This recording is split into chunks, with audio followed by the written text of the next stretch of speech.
Terima kasih Bapak Ibu anggota Komisi 10. Selamat tahun baru bagi yang belum berjumpa.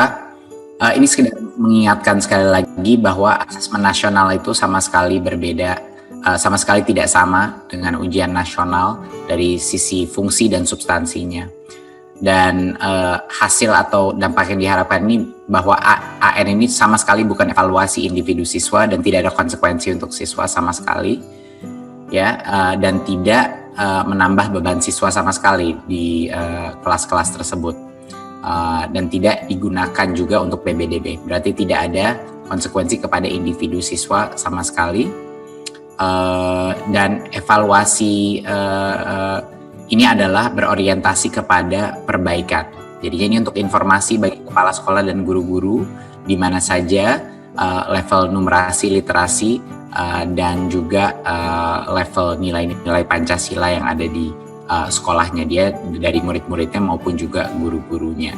Jadi ini suatu adalah pemetaan potret, bukan suatu assessment yang punitif atau yang menghakimi, tapi memberikan informasi agar sekolah itu bisa membantu sekolahnya merubah dirinya.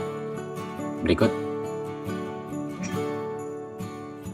Sekedar mengingatkan sekali lagi bahwa ini bukan hanya literasi dan numerasi, itu adalah bagian AKM-nya yang untuk murid, tapi juga ada survei karakter di mana kita akan mempertanyakan berbagai macam survei mengenai profil pelajar Pancasila dan nilai-nilai Pancasila, dan tentunya survei lingkungan belajar juga di mana guru pun disurvei dan muridnya mengenai apa saja proses-proses pembelajaran yang ada. Jadi sangat holistik dan merupakan suatu potret. Poin yang sangat penting di halaman ini adalah walaupun misalnya dengan masa PJJ ini tingkat literasi numerasi pun mungkin menurun karena mungkin dampak dari PJJ, tapi sangat penting bahwa kita mendapatkan potret dari survei karakter dan lingkungan belajar juga untuk mengetahui sebenarnya pemetaan nilai-nilai Pancasila kita seperti apa di sekolah-sekolah kita se-Nusantara. Berikut. Nah, karena ada situasi pandemi yang relatif meningkat, kami sudah memutuskan, Kemendikbud memutuskan untuk menunda pelaksanaan asesmen nasional dengan target jadwal baru yaitu September dan Oktober 2021. Ya, kenapa kita menunda ini? Alasannya adalah untuk memastikan bahwa persiapan kita, baik dari protokol kesehatan, persiapan logistik, dan infrastruktur itu lebih optimal lagi untuk memastikan bahwa protokol kesehatan itu terjaga dan keamanan siswa terjadi. Berikut.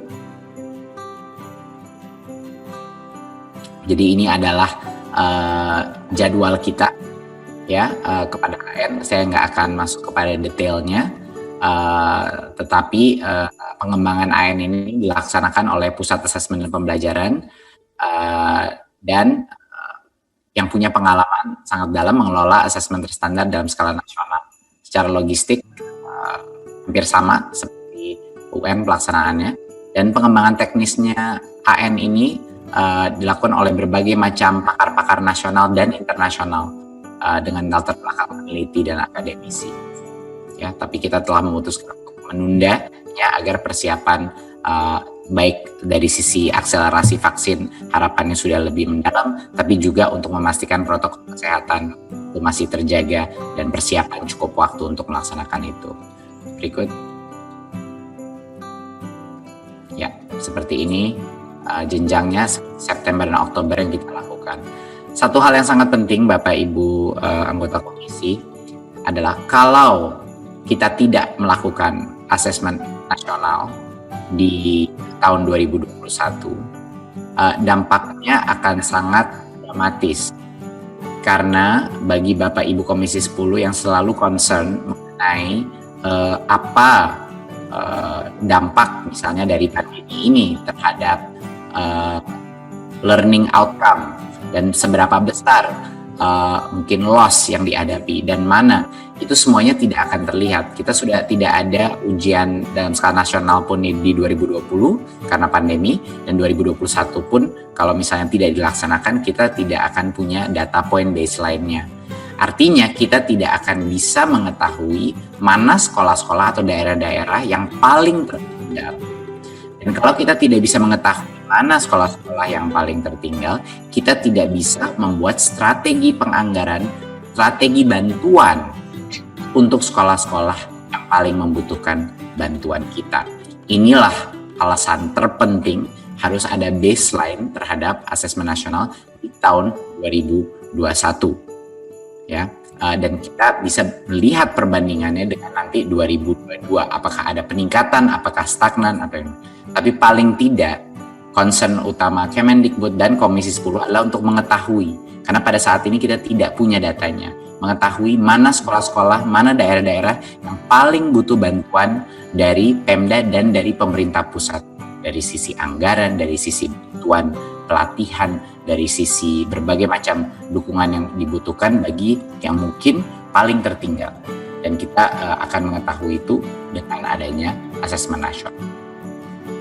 Berikut.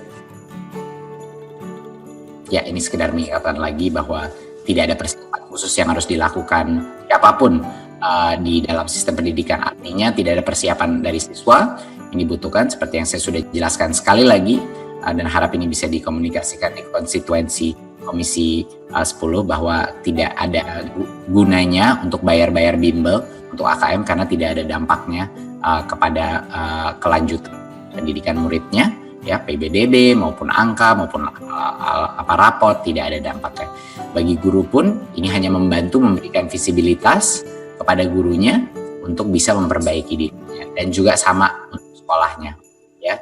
Jadinya sekali lagi ini adalah baseline untuk nanti kita melihat apakah di tahun 2022 improvement atau tidak dan lain-lain.